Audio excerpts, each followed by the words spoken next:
ओम शांति 21/4/2024 प्रातः मुरली अभ्यक्त बापदादा पुनरावृत्ति 30/3/1999 मधुबन।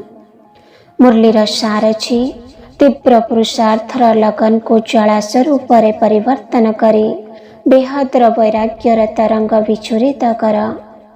मुरलीर विस्तार छी आजी बापदादा प्रत्येक संतानर मस्तकरे तीनोटी रेखा को देखुछंती, जेउथुरु गोटिए हेला परमात्मा पालनार भाग्यर रेखा। एभली परमात्मा पालनार भाग्य सारा कल्प भितरे एवे एही गोटिए थर ही मिली थाए। केवल एही संगम जुग व्यतीत आउ केबे भी एही परमात्मा पालनार भाग्य प्राप्त होई परिबो नाही। तेवे एही पालना मध्य बहुत कम पिलांको प्राप्त होई थाए। द्वितीय रेखाटी हेला परमात्मा पाठ पढ़ार भाग्यर रेखा। परमात्मा पितांक द्वारा पाठ पढ़िबा मध्य केते बड़ भाग्य, जहाकी स्वयं परमात्मा शिक्षक होई पाठ पढ़ाउछंती। तृतीय रेखाटी हेला परमात्मा प्राप्तिर रेखा।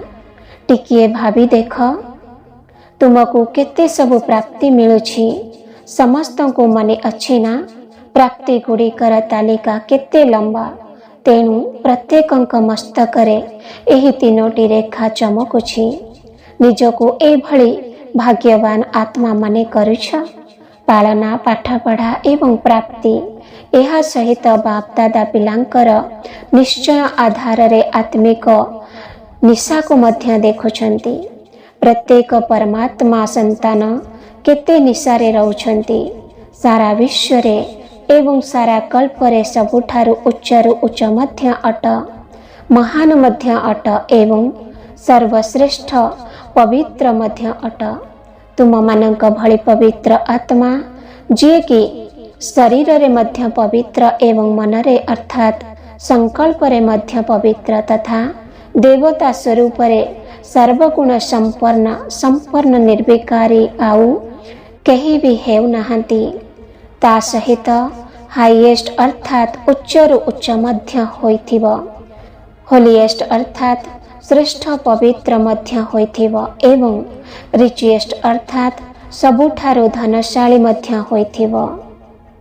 वरदान रे बाबा कहिछंती, शुद्ध एवं समर्थ संकल्पर शक्ति द्वारा व्यर्थ प्रकंपन को समाप्त करुथिबा सच्चा सेवाधारी भव।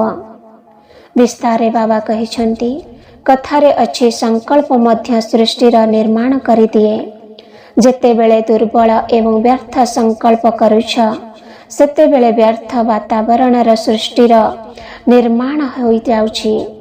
सच्चा सेवाधारी सेही माने अटंती जेउ माने निजर शुद्ध एवं शक्तिशाली संकल्प द्वारा पुराना वाइब्रेशन अर्थात विचारर तरंग द्वारा सृष्टि होइथिबा वातावरण को मध्य समाप्त करि दियंती।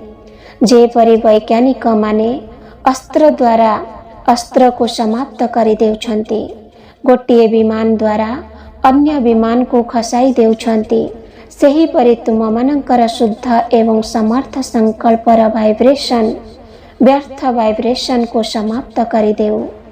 एवे एही भली सेवा कर। स्लोगान रे बाबा कहिछंती, विघ्न रूपक सुनार सूक्ष्म सूता ठारू मुक्त हुआ, मुक्ति वर्ष पालन कर। ओम शांति।